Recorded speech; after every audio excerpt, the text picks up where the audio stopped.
High viewers, నిన్న రాత్రి అండి చాలా అంటే చాలా డిస్టర్బ్ చేసింది ఈ న్యూస్.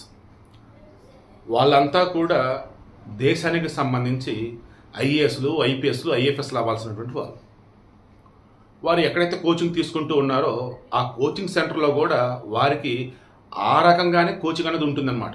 దేశం ఎలా బాగు చేయాలి, మనం ఎలా ఉండాలి, ఏంటి అని చెప్పేసి ఉన్నది దేశ రాజధానిలో. వాళ్ళంతా కూడా దేశానికి సంబంధించినటువంటి అధికారులు అవ్వాల్సినటువంటి వాళ్ళు. మరి వాళ్ళు కోచింగ్ సెంటర్ అన్న వాళ్ళు ఏ రేంజ్లో ఉండాలి అసలు?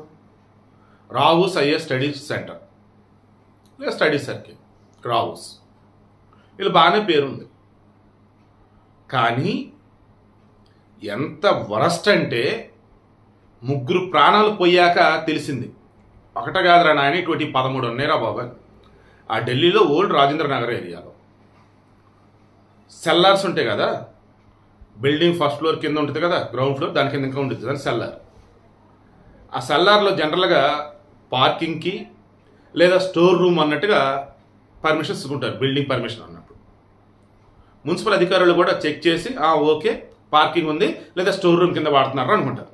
మన హైదరాబాద్లో కూడా గతంలో కొన్ని బిల్డింగుల్లో ఫైర్ యాక్సిడెంట్ జరిగినప్పుడు ఏంద్రా అంటే ఆ గ్రౌండ్లో, ఆ సెల్లార్లో కొన్ని రకాల కెమికల్స్ ఉంచున్నారు, అదేవిధంగా కొన్ని రకాల బ్యాటరీస్ అటువంటివి ఉంచున్నారు. దాంతో ఎలక్ట్రిక్ షార్ట్ సర్క్యూట్ లేదన్నప్పుడు ఏదైనా పడడానికి బ్లాస్ట్ అయ్యింది. ఎప్పుడు కూడా ఈ సెల్లార్లో ఎట్టి పరిస్థితుల్లో ప్రమాదకరంగా సిచ్యువేషన్స్ అనేవి లేకుండా చూసుకోవాలి. ఎందుకు? సెల్లార్లో నిత్యం ఎవరు ఉండరు కదా. కానీ ఇక్కడ ఢిల్లీలో ఏకంగా లైబ్రరీలు ముందు ఎక్కడైతే ముగ్గురు చనిపోయినారో, తానియా సోని, శ్రేయా యాదవ్ అండ్ నవీన్ డాల్విన్, వీళ్ళ ముగ్గురికి సంబంధించి నేను చెప్తా, అతను రిమైనింగ్ చెప్తా. వీళ్ళు మొన్న శనివారం రోజు ఈ రావుస్ ఐఏఎస్ అకాడమీ అనేది ఏదైతే ఉందో ఓల్డ్ రాజేంద్ర నగర్ ఢిల్లీలో, ఆడ సెల్లార్లో 150 మంది కెపాసిటీ ఉన్నటువంటి ఒక లైబ్రరీ ఉంది. ఆ లైబ్రరీలో వీళ్ళు చదువుకుంటా ఉన్నారు. ఇది శనివారం సాయంత్రం. అక్కడ ఒక్కసారిగా వర్షం దంచి కొట్టింది. ఎంత అంటే 10 నిమిషాలలో వాళ్ళున్న సెల్లార్ లైబ్రరీలోకి నీళ్ళు వచ్చేసాయి. ఏ నీళ్ళు అవి? వరద నీళ్ళు. వరద ఎక్కడి నుంచి వచ్చింది? చుట్టుపక్కల డ్రైనేజ్ సిస్టమ్ అస్తవ్యస్తంగా ఉంది. దాంతో ఆ నీళ్ళు ఏమైనా వర్షంలో పడ్డటువంటి నీళ్ళు అవన్నీ కూడా ఇటు వచ్చేసినాయి. వాస్తవానికి అక్కడ డోర్లు అనేవి రిపేర్ ఉన్నాయట. మామూలుగా ఆ డోర్లు ఆ వచ్చే వాటర్ని అడ్డుకోవాలి, అది రిపేర్ ఉందట గత కొద్ది రోజులుగా, కానీ రిపేర్ చేయించలా. దాంతో నీళ్ళన్నీ ఒక్కసారి లోపలికి వచ్చేసాయి. వచ్చి రాగానే గమనించినటువంటి వాళ్ళు ఫైర్ ఇంజిన్ వాళ్ళకి, మున్సిపల్ వాళ్ళకి ఫోన్లు చేస్తున్నారు. వాళ్ళు 9ంటికి వచ్చినారు. 6:30కి ఫోన్ చేస్తే 9ంటికి వచ్చినారు, అంటే 2.5 గంటలు చూడండి. వాళ్ళు వచ్చేటప్పటికి సెల్లార్ మొత్తం నీటితో మునిగిపోయింది. ఆ తర్వాత వాళ్ళు అతి కష్టం మీద బయటికి 15 మందిని కాపాడారు. కానీ ఇంకా 3 ఉన్నారు. తానియా సోని మన తెలంగాణ అమ్మాయి అంటున్నారు, ఆ అమ్మాయి బట్ తెలంగాణ తర్వాత నేను ఎక్స్ప్లెయిన్ చేస్తాను. తర్వాత శ్రేయా యాదవ్ మన ఉత్తరప్రదేశ్ అంబేద్కర్ నగర్ చెందినటువంటి ఆమె. తర్వాత ఈ నవీన్ డాల్విన్, ఇతను వచ్చేసేమో జవహర్లాల్ నెహ్రూ యూనివర్సిటీ రీసెర్చ్ స్కాలర్గా చేస్తున్నాడు. పాపం వీళ్ళు 3 చనిపోయినారు. వాళ్ళ బాడీలు నిన్న ఆదివారం ఎర్లీ మార్నింగ్ 4కి తీశారనమాట, నీళ్ళు మొత్తం బయటకు తోడేసి. అసలు ఎంత ఘోరం అంటే దేశ రాజధాని ఢిల్లీలోనే ఇంత దారుణంగా ఉంది అంటే అధికారులు ఉన్నట్ట, లేదంటే పాలకులు చచ్చినట్ట. తీరా ఇది జరిగిన తర్వాత తనిఖీలు చేపడితే 13 ఇలాగే సెల్లారులో లైబ్రరీలు, స్టడీ హాల్స్ పెట్టి ఉన్నారు. అన్ని మళ్ళీ ఏఎస్ కోచింగ్ సెంటర్ దెబ్బ సీల్ చేసి అవతల పడేశారు. ఇక ఈ వరద అన్నాం కదా, ఈవెన్ మన హైదరాబాద్ కూడా మీరు చూడండి. అరే కాసేపు కూసేపు వాన పడితేనే ఓరయ్యా రోడ్లు మొత్తం నీళ్ళే. ఆ కొన్ని కాలనీలు ఇరుగిరుగు ఆ డ్రైనేజ్ మొత్తం కూడా పైకి వచ్చేసి, అది డ్రైనేజ్ తెలియదు, వర్షపు నీరు తెలియదు, ఘోరం. అంత ఎందుకండి, ఆ అమీర్పేట, ఎస్ఆర్ఆర్ రోడ్లే చూడండి, మెయిన్ రోడ్లు అవి కూడా ఘోరంగా ఉంటాయి. అసలు పంజాగుట్ట దగ్గర కానీ మోకాళ్ళ లోతు కాదు, ఏకంగా నడువు లోతు నీళ్ళు వస్తూ ఉంటాయి. ఈవెన్ ఆ మోసాపేట ఈఎస్ఐ దగ్గర సంబంధం బ్రిడ్జ్, మెట్రో స్టేషన్ దాని కింద కూడా అంతే ఘోరంగా నీళ్లు. ఏంద్రా అంటే చుట్టూత మొత్తం కూడా నాళాలు మొత్తం క్లోజ్ చేసి అండర్ గ్రౌండ్ డ్రైనేజ్ అని చెప్పేసి నాళాల మీద ఆక్యుపై చేయడం.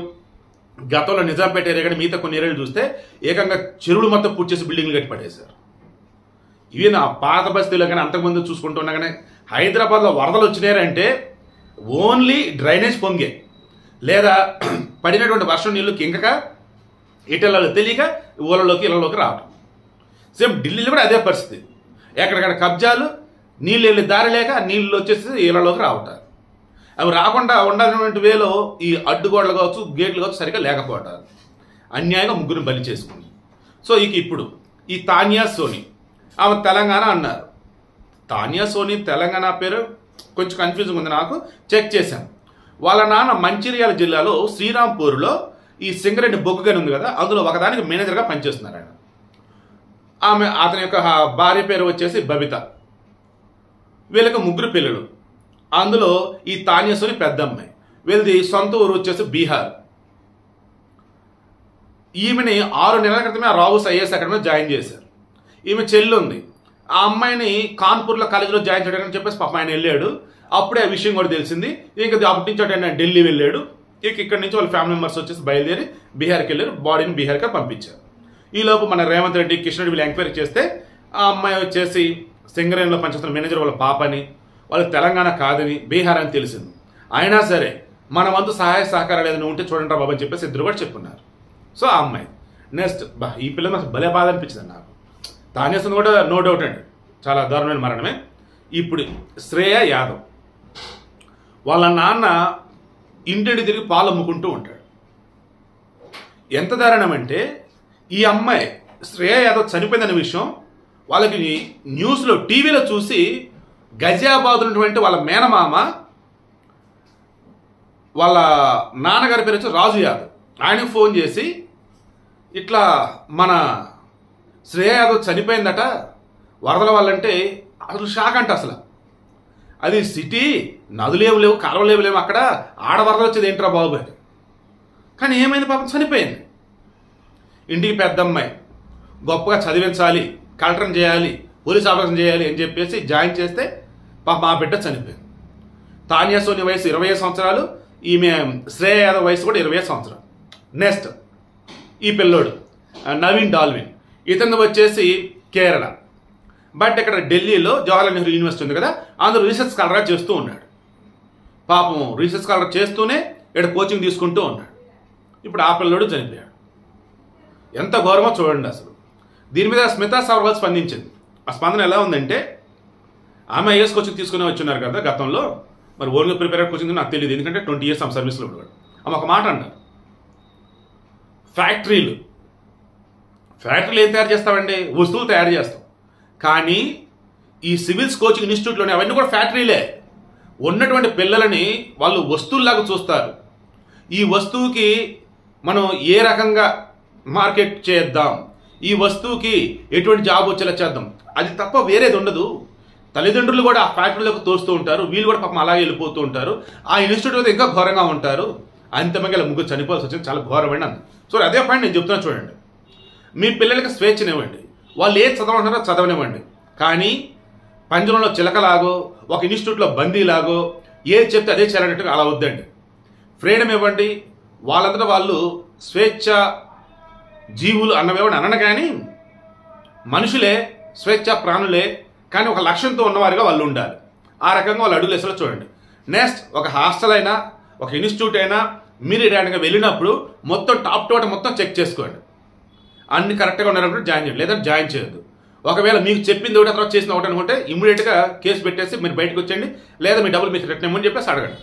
అంతేకాని బ్లైండ్గా, ఫులిష్గా ఎట్ట పెడితే అడ్డదిడ్డంగా ఉన్నటువంటి ఇన్స్టిట్యూట్లో, కోచింగ్ సెంటర్లో, ఈ హాస్టల్లో మీ పిల్లలు ఉంచకండి. దానివల్ల ఇదిగో లేనిపోయినటువంటి ఇటువంటి ఘటనలు చూడాల్సి వస్తుంది, వినాల్సి వస్తుంది. బట్ చనిపోయినటువంటి ఆ ముగ్గురు పిల్లలు ఆత్మశాంతి చేకూరాలి. ఇంకెవరైనా చనిపోవాలని కోరుకుంటున్నా. ఆ ఢిల్లీలో బీజేపీ ఏమో ఆమ్ ఆద్మీ పార్టీని అనిద్ది, ఆమ్ ఆద్మీ పార్టీ బీజేపీని అనిద్ది. దేశం అంతా కూడా మరగల బీజేపీ అధికారం ఉంది, మళ్ళీ వాళ్ళని అంటా ఉన్నారు. దిక్కుమల్ల రాజకీయాలు. ఐఏఎస్లు, ఐపీఎస్లు, ఐఎఫ్ఎస్ల పిల్లలు రోడ్ల మీద ధర్నాలు చేస్తా ఉన్నారు. మీ దిక్కుమల్ల రాజకీయాలు ఆపి ఇక ఇటువంటి జరగకుండా చూడండి అని చెప్పేసి.